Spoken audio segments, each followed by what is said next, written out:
네, 안녕하세요. 네, 안녕하세요. 네, 반갑습니다. 네. 지난번에 그 MWC 리뷰 때 뵙고 두 번째로. 네, 네. 반갑습니다. 그 AI 생태계 주도하고 있는 서울 양재 허브 가다 편인데요. 네. 오늘 이제 허브를 총괄하고 계시는 센터장님 만나서 좀 얘기를 들어보고자 네. 전문가의 의견을 좀. 와주셔서 감사합니다. 네. 그 지금 AI 생태계, AI 트렌드 다들 사실 관심이 되게 많잖아요. 네. 어떻게 보면 AI라는 게 이제는 알파고 이후에 되게 친근한 단어가 됐는데 아직도 좀 생소한 분들도 많이 있을 것 같아요. 근데 이제 요즘 뭐 AI 생태계 트렌드가 어떤지 좀 얘기를 해주시면. 네. 사실 AI 하면은 뭐 어느 분야가 많아서 네. 근데 이제 보통 이제 AI 산업이라는 말을 쓰는데 사실 AI는 그렇죠. 하나의 네. 산업이라기보다는 네. 전 산업에 걸쳐서 활용될 수 있는 게 AI. 기본적으로 네, 깔려야 그게 되는. 의료일 수도 있고 제조, 뭐 유통, 생산, 뭐 농업, 수산업, 축산업에 다 모든 분야에 쓰이는 게 이제 AI고 그래서 어떤 트렌드가 한쪽으로 가기보다는 네. 전반적으로 그 산업에 이제 조금씩 파고 들어가는 게 네. 트렌드인 것 같아요. 그러니까 알파고는 굉장히 상징적인 거고 알파고는 바둑을 잘 두지 사실 네, 우리한테 네. 당장 알파고가 필요한 그쵸. 건 아니잖아요. 네, 네. 하지만 인공지능을 활용해서 이러한 것도 가능하다는 걸 이제 보여준 거고 이제 그렇다면은 그러한 그 기술을 각 산업에 이제 어떻게 실제로 쓰느냐가 이제는 가장 관건인 것 같고요. 네, 그게 어떻게 보면 트렌드인 것 같아요. 그러니까 AI가 트렌드를 만드는데 그 트렌드가 좀 더 모든 걸 좀 더 효율적이고 효과적으로 할 수 있게 하는 그 생산성을 높이고 사람이 결국은 인공지능이라는 게 사람이 반복적으로 하는 거를 기계한테 대신 시키는 게 네. 인공지능이라고 또 아주 간단히 말할 수 있기 때문에 네. 그러니까 제가 찾아보니까 센터장님이 이제 국민대학교 또 재직하고 네. 계신데 이 AI 양재 허브를 또 총괄하게 되셨잖아요. 네.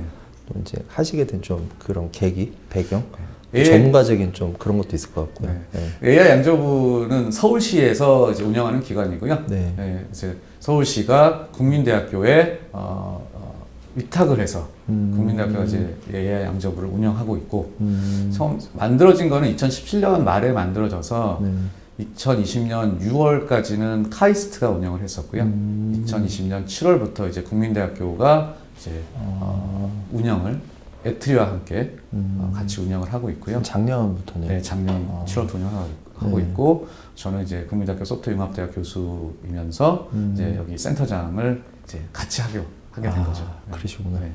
그러면 좀 어떤 솔루션을 가지고 운영이 되고 있는지 차별화된 포인트 이런 것도 좀 있을 것 같아요. AI 양재부가 이제 크게 이제 두 가지를 하고 있는데 네. 인공지능 교육과 교육. 그다음에 인공지능 스타트업 육성. 네. 근데 교육은 이제 여러 가지 저변 확대 또는 여러 가지 전문가 양성 그런 교육 과정을 저희가 진행을 하고 있고요. 네.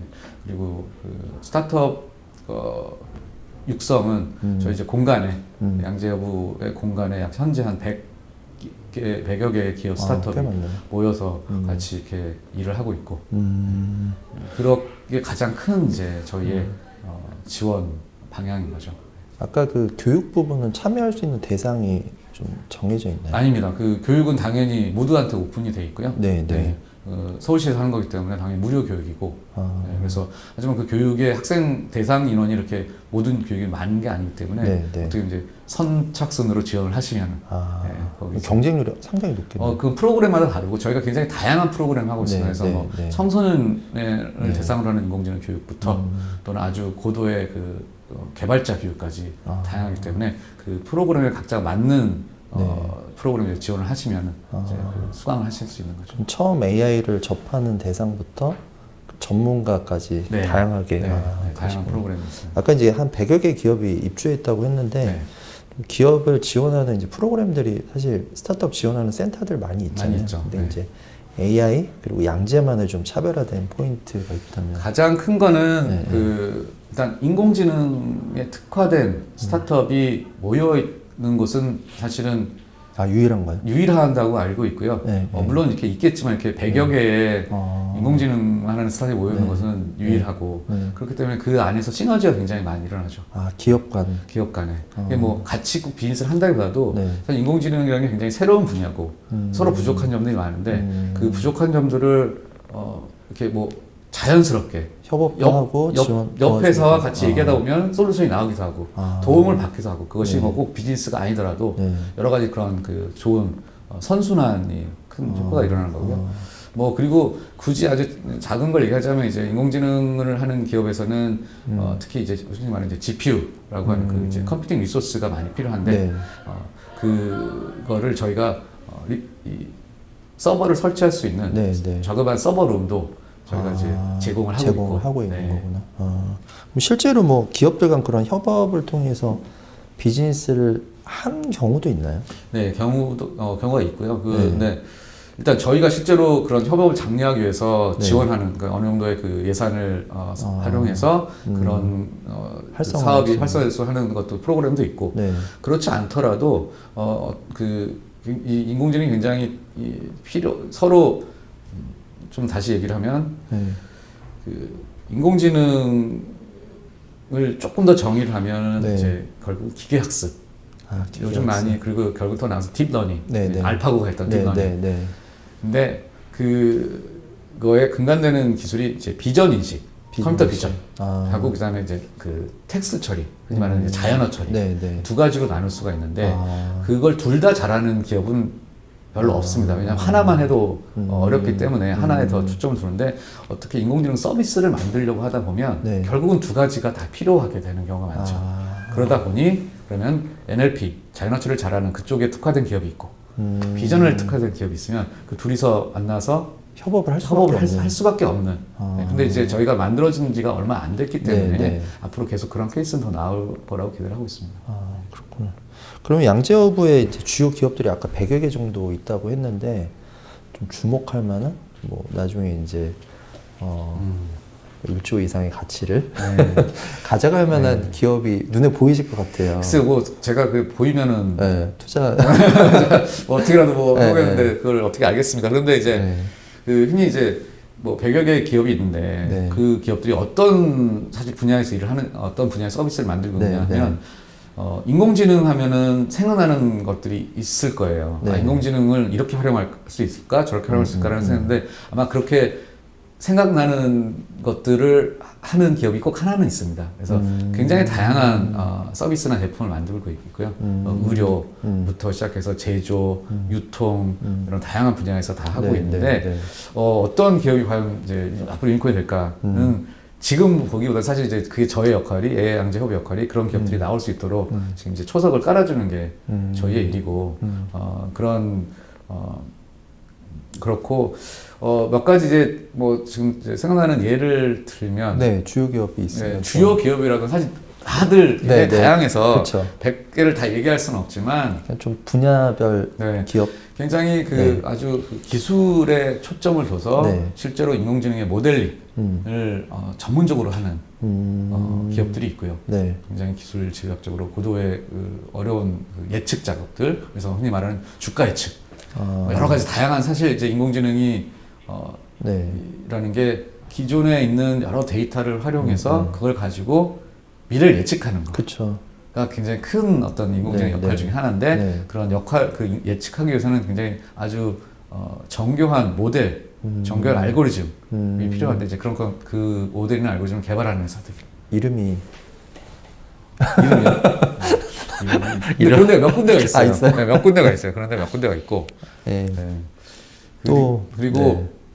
기업에서 네. AI를 활용을 하려면 기업 자체에서는 어떤 인공지능에 대한 전문성이 없기 때문에 그런 기업에 컨설팅을 제공하는 회사들도 많이 있고 네, 그것도 필요하겠네요. 네, 굉장히 필요하죠. 그래서 네, B2B 서비스로 컨설팅을 제공하는 전문적인 인공지능 기술을 제공하는 것도 있고 또 인공지능에 가장 또 필요한 것 중에 하나가 데이터. 데이터를 정제해주는 그런 기업들이 있죠. 정제 또는 데이터, 흔히 말하는 데이터 라벨링이라고 하는 것을 해주는 기업들도 있고요. 그리고 이제 서비스로 하자면 다양할 것 같아요. 네, 굉장히 다양하고 네. 몇 가지만 생각나는 거 얘기하면 그러니까 아이가 아직 태어나기 전에 그 네. 엄마 뱃속에 있는 태아의 초음파를 가지고 네. 실제 태어난 아이의 얼굴을 사진을 예측해서 사진을 뽑아주는. 아, 그게 가능해요? 네. 그런 실제로 그래서 서비스를 지금 제공하고 있어요. 네, 네, 그래서 네. 뭐 사진 하나에 아이 하나에 뭐 그렇게 많이 비싸지 않은 비용으로. 네, 네. 그래서 이제 예비 부모들은 굉장히 좋아하죠. 네, 미리 네. 태어난 아이의 얼굴을 미리 보고 실제로 태어났을 때 정말 같은지 안 같은지 어. 확인해 볼 수 있고 네, 그런 네. 기대. 대부분 많이 비슷하다고 합니다. 아, 그래요? 네, 많이 비슷하다고 그러면 거의 정확한. 네, 비슷하다고 합니다. 근데 뭐 사실 이제 신생아를 보면 대부분 또 비슷해요. 그렇죠. 네, 네, 네, 네. 네. 그런 데도 있고 네. 또 이 단체 급식을 하는 곳에서 뭐 여러 가지 이제 식당들이 있잖아요. 단체 식당들이 급식. 있는데 네. 저희가 이제 보통 이 뷔페식으로 이렇게 네, 네, 뜨고 네. 먹다가 남은 거 그냥 버리잖아요. 아, 그렇죠? 버리죠. 아니면 뭐 뷔페식이 아니더라도 이렇게 하나씩 반찬 들고 나머지 버리는데 네. 이게 굉장히 음식의 낭비가 이제 네. 상이 일어나는데 그렇다면은 그 음식을 제공하는 층에서는 과연 어떤 음식이 가장 많이 버려지는지를 안다면 그 조절을 할 수가 있겠죠. 그 회사 아는 것 같은데 이번에 CS도 나가셨던 것 같은데 CS를 나갔나요? 온라인으로. 온라인으로. 네, 아. 서울시. 그래서 네. 잔반에 대한 걸 데이터 네, 예측해서 잔반 데이터. 뭐 맞습니다. 항공사라든지 네, 네. 이런데 이제 맞습니다. 네. 네, 네. 그래서 저희가 어워드도 주고. 아, 그랬어요? 네, 네, 네, 제가 네. 갑자기 이름이 생각이 안 나는데? 저도 기억. 아, 그 어딘지 알죠? 제가 갑자기 생각이 안 나는데? 네, 거기서 네. 저희 입주. 나중에 전화 오셔가지고 고맙다고. 아, 네. 네. 네. 아, 그런 그 것도 회사. 있고. 네. 또는 뭐, 재고 관리를 하는데, 재고 일단 관리. 편의점이나 또는 마트에서 재고 관리를 하는데, 네, 사실 네. 이제 판매가 되고 나서 판매된 개수와 네. 진짜 재고 남은 개수가 이제 확인 작업이 필요한데, 그쵸, 네. 그래서 이제 사람이 가서 이제 그러면은 이제 보고서 몇 개 남았는지 확인을 해야 되는데, 네. 그렇죠? 근데 이제 그거를 카메라로 다 인식을 해서 바로 판매가 되고 그 재고량이 바로 확인될 수 있도록 사람이 가서 하지 않더라도 근데 이게 그 규격화된 뭐 병이라든지 네. K라든지 이건 굉장히 어떻게 보면 상대적으로 쉽다고 네, 네. 볼 수 있겠죠. 네. 근데 이제 어려운 거는 뭐 과일 매대다.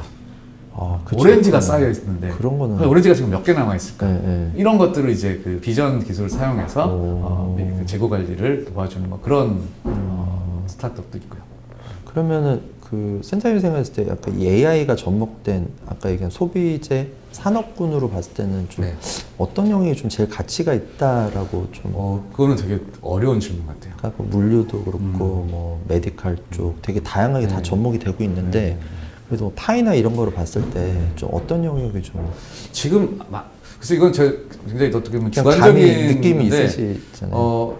의료 쪽에 굉장히 많이들 의료 쪽에 일단 투자도 많이 네, 이루어지는 네, 것 같고요. 네, 의료 네, 쪽에. 네. 근데 이제 의료가 기술도 기술이지만 사실은 여러 가지 제도나 이런 것들이 같이 네, 네, 이제 네. 해야 되고 더군다나 이게 사람의 목숨을 네. 다루는 거기 때문에 네. 굉장히 신중하기 때문에 시간을 네. 좀 더디다고 볼 수 있지만 네. 더딜 수 있지만 네.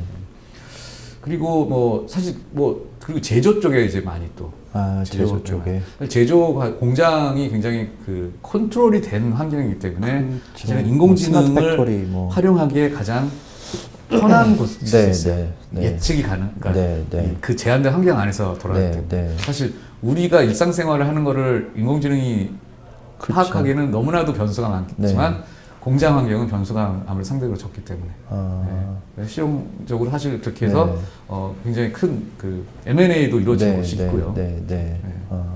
그럼 좀 지금은 단기적으로는 우리가 일반적으로 AI를 적용했을 때 가장 효율성이 있다라는 영역부터 적용이 되는 것 같거든요. 그렇죠. 네, 네. 그리고 아까 얘기하신 이제 우리 일상의 모든 것 그거는 이제 조금 더 시간이 맞아요. 걸리는. 네, 네. 네. 일단은 뭐 처음에 말씀드린 게 기반이 잡히면 네. 그 다음에 이제 또 적용하는 맞습니다. 게 어렵진 않으니까. 그러니까 인공지능이 일반인들한테 인식이 되려면 사실 그런 그 소비자 기반의 서비스들이 많이 네, 이제 네. 활성화돼야겠지만 네. 실제로 제가 볼 때 가장 먼저 접근할 수 있고 더 큰 어떤 그 ROI가 네, 네. 나올 수 있는 것은 사실 기업 환경, 아. B2B 기업에서 이제 요즘 많이 말하는 디지털 트랜스포메이션을 네, 네, 할 네. 때는 사실 AI가 지금 어떻게 보면 필수로 활용이 네, 돼야 네, 되는 거고 네. AI를 활용하지 않는다면 네. 디지털 트랜스포메이션이 그만큼 그쵸. 더 어려워지는 네, 거니까 네, 네. 상대적으로 더 쉽지 않아지기 네, 때문에 네. 그래서 기업에서 여러 가지 프로세스, 네. 기업의 각각의 기업의 특성에 맞는 네, 그 산업에 맞는 어떤 개선, 혁신을 할 때 인공지능이 굉장히 많이 쓰이게 된 거고 지금 사실은 큰 기업에서 네. 큰 기업뿐 아니라 다양한 여러 기업에서 네. 굉장히 이 AI 양재 후보에 콜이 많이 오고 네. 있습니다. 실제로. 네, 실제로 기업에서 인공지능으로 활용해서 새로운 어떤 그 개선을 네, 이제 하고 네, 네. 더 매출 증대하는 걸 하고 싶은데 네. 당장에 내부에서 인력은 없고 그래서 그렇다면 스타트업과 협업, 그래서 흔히 말하는 오픈 이노베이션에 대한 그 수요가 굉장히 지금 현재 많이 있고 실제로 네. 저희가 지금 계속 굉장히 많은 다양한 그 기업들하고 그런 오픈 이노베이션 작업을 추진하고 있습니다. 지금. 그러면 좀 궁금한 게 그 실제로 투자자들도 많이 올 거거든요. 네. 근데 투자 관련된 부분에 좀 뭐 현재까지 성과나 아니면은 좀 뭐 예측, 뭐 향후에 뭐 그런 부분들은 좀 있을까요? 그 저희가 이제 뭐 여러 가지 뭐 이제 내부적인 내부 심사나 이런 네, 거 하면서 네. 이제 또는 저희가 진행하는 프로그램들의 여러 네. VC 분들, 네. 엑셀러레이터 분들 많이 모시고 네. 진행을 하는 프로그램들이 많이 있는데 네. 다들 되게 좋아하세요. 여기 기업들 만나는 거를 네, 네. 일부러 만나시고 싶어하고 그래서 사실 뭐 AI 양자부가 아니더라도 지금 모든 그런 여러 투자 회사들의 포트폴리오에 보면 네. 인공지능 회사는 꼭 지금 있고요, 많이 네. 있고 더 네. 증가하는 추세고 네, 네. 그러다 보니 이제 여기가 굉장히 소싱을 할 수 있는 좋은 플랫폼이 된 거죠. 그래서 굉장히 여기 많이들 오시고 굉장히 좋아하십니다. 아까 오픈 이노베이션 얘기하셨는데 네. 저도 이제 뭐 다른 쪽 이제 미팅을 하다 보면 뭐 스케일업을 하는 데서 그냥 그 기업이 갖고 있는 본질의 비즈니스를 이렇게 성장시키는 것보다 다른 이제 어떻게 보면은 기업과의 협업 통해서 이제 성장시키는 거를 많이 봤거든요. 네. 그게 요즘 트렌드인 것 같기도 하더라고요. 네, 네, 네.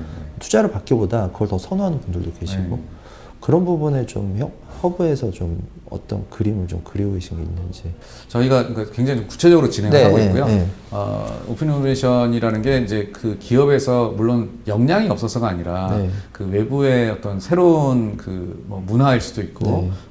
다른 시각으로 보는 그런 외부 기업도 같이 활용하면서 더 큰 그 이제 시너지가 만들 수 네. 있는 그런 거인데 그래서 저희가 이걸 어떻게 지원할까 하면서 실제로 이제 오픈 이노베이션을 하려면 처음에는 어떤 파일럿 단계가 필요한데 사실 둘 다 리스크가 있는 거거든요. 그렇죠. 그렇죠. 그 기업 큰 이제 수요 기업 측면에서도 과연 이거를 우리가 얼마나 비용을 들여야 될지 그리고 참여하는 기업에서도 과연 우리가 여기다 그 어떤 개런티 없이 약속 없이 할 수 있는지 그래서 이런 그 갭을 좀 메워주기 위해서 뭐 큰 비용은 아니지만 조그만 어떤 마중물 역할을 하는 이제 뭐 예산 지원을 아주 조금 네, 해서 네, 네. 일이 일단 시작될 수 있도록 그런 현실적인 지원을 한다든지 네. 또는 이제 오픈 이노베이션과 약간 맞물리는데 이제 네. 저희가 테스트 베드 흔히 말하는 이제 POC 사업에 네, 네, 네. 그래서 기업이 실제로 스타트업이 만들고 있는 서비스나 제품을 실제로 활용을 해볼 수 있도록 테스트 베드를 만드는데 네. 그것도 그 처음에 어떤 리스크를 조금 우리가 감당해 주면서 이게 어떤 뭐 이벤트가 됐든지 네. 또는 뭐 전시가 됐든지 네. 아니면 뭐 실제로 서비스를 사용하는 네, 것들 네. 그런 것들을 현실적으로 조금 도움을 주면서 진행을 하게 하고 있습니다. 약간 제가 봤을 때 한국 사람들은 성향이 말씀하신 오픈 이노베이션 하기에 좀 되게 안 좋은 그 DNA가 네. 있어요. 아시죠? 먼저 주려고 안 하고 항상 먼저 본인 거 먼저 그렇죠. 챙기려고 네. 하니까 네. 또 남들 잘 되면 또 그것도 하려고 하고 뭐 그런 문화적인 것들이 지금은 좀 많이 바뀌긴 하는데 그것도 좀 되게 걸림돌일 것 같아요. 그래서 이제 AI 양처부의 이제 어떤 역할이 네. 그런 그러니까 한쪽이 너무 치우치지 네, 않도록 네, 네. 중간에서 네. 그걸 잘 조율하는 게 네, 네. 저희 역할인 것 같아요. 네. 알겠습니다. 그 센터의 마지막으로 그 AI 양재 허브의 로드맵? 네. 네, 뭐 일단은 2020년부터 센터장으로서 이제 여기 이제 전체적인 진두지휘 하고 계신데 네. 언제까지라고 하셨죠? 2022년 말까지 지금 현재 이제 내년 말. 내년 말까지. 한 번 더 연장이 될 수도 있는 건가요? 그거는 이제 그때 가서 봐야죠. 아직은 그래요? 전혀. 그래서 좀 내년 말까지의 로드맵도 네. 중요할 것 같고요. 네. 또 그 이후에 뭐 누가 바톤을 터치하더라도 계속 뭔가 이어질 네, 수 네, 있는 네. 뭐 그런 로드맵이 좀 있으실 것 같아요. 네, 일단 두 가지가를 네. 얘기할 수 있을 것 같은데요. 네. 첫 번째는 사실 아직 이제 인공지능 AI 스타트업은 아직은 사실 초기 단계라고 볼 수 있죠. 네. 그리고 앞으로 어떻게 발전할지 어떤 방향을 갈지는 정말 각 스타트업이 이제 여러 가지 다양하게 노력을 하면서 일이 만들어질 건데 그래서 지금의 그 상황은 저는 AI 양저부는 발전소라고 생각을 해요. 아, 발전소. 그러니까 이제 이제 저명한 AI 전문가께서 인공지능은 새로운 전기다라는 말을 했었거든요. 그러니까 지금은 그러니까 전기가 이제 예전에 처음에 전기라고 생각했을 때는 굉장히 전기가 신기했고 하지만 지금은 아무도 전기에 대해서 신기하지 않잖아요. 네. 당연히 전기는 당연히 있는 거고 그 전기를 어떻게 활용해서 어떤 서비스를 만드냐가 더 중요한 것처럼 인공지능도 지금은 발전소를 많이 만드는 그런 단계인 것 같아요. 그래서 그렇다면 발전소가 인공지능이라는 새로운 전기가 어떻게 활용될지 네. 여러 가지 케이스를 만들고 그러면서 이제 발전이 될 거고 그게 시간이 지나서는 사실은 이제는 인공지능이라는 것 자체가 굉장히 자연스럽고 그쵸. 당연한 게 되지만 네, 네. 지금 이제 발전소가 네. 필요한 단계고 그렇다면 AI 양자부는 발전소. 지금 이 시점에서는 좋은 인공지능 서비스가 나올 수 있도록 기술이 개발될 수 있도록 제품이 나올 수 있도록 해주는 발전소 역할이라고 볼 수 있겠고요. 또 하나는 그 로드맵이라기보다는 이제 네. 저의 그 바람은 AI 하면 양재가 생각나는. 아, AI 확지. 네. 네. 우리 대한민국에서 AI를 뭐 연구를 하시든 뭐 사업을 하시든 뭐 네. 스타트업을 하시든 교육을 받고 AI 하면은 어디로 가지? 아, AI 해야 되나 필요한데 뭐 어디로 가서 도움을 받아야 되지? 라고 할 때 양재가 떠오르는 그런 곳이었으면 좋겠습니다. 그래서 그 이후로도 계속 그런 게 이어지면서 네. 그래서 서울만의 어떤 AI 양재 허브가 아니라 네. 결국 대한민국의 양재 정말 AI의 허브 될 수 있는 그래서 더 많은 기업들이 더 모이고 꼭 입주하지 않더라도 네, 네. 많은 기업들이 AI에 포함 기업들이 모여서 그 AI 양재부라는 커뮤니티 안에서 그래서 더 파이가 커지고 그런 게 저의 로드맵입니다. 네. 아니, 사실 뭐 스타트업이라는 단어도 뭐 저나 이제 업계에 있는 분들은 익숙한데 대부분 또 모르시는 분들이 거의 아마 다일 거예요. 네. 그리고 이제 양재 이 AI 허브가 있는지도 모르는 분들이 많이 있기 때문에 뭐 2021년까지 아마 말씀하신 대로 이렇게 그림을 그려나가면 모든 분들이 다 아는 뭐 기업의 비즈니스를 하는 분들은 AI 양재 허브를 다 알 수 있는 그런 메인 스팟이 될 줄 기대해 보겠습니다. 감사합니다. 그래서 이렇게 또 저희도 이렇게 얘기를 나누고 있는 거고요. 네. 네. 아니, 저도 이제 인터뷰하면서 많이 만나고요. 네. 또 그러면서 공부도 하고 또 많이 정보도 얻고 네. 이래가지고 좋은 것 같습니다. 일단 센터장님이 하여튼 주도적으로 잘 해주셔가지고 AI 허브로서 양재가 좀 딱 포지셔닝 하길 바라겠습니다. 네, 감사합니다. 네, 반갑습니다. 감사합니다. 네. 네. 네, 지금까지 한국의 AI 허브 양재 AI 허브 센터를 와서 윤조영 센터장님하고 얘기 나눴습니다. 다음에 또 뵙겠습니다. 감사합니다. 네.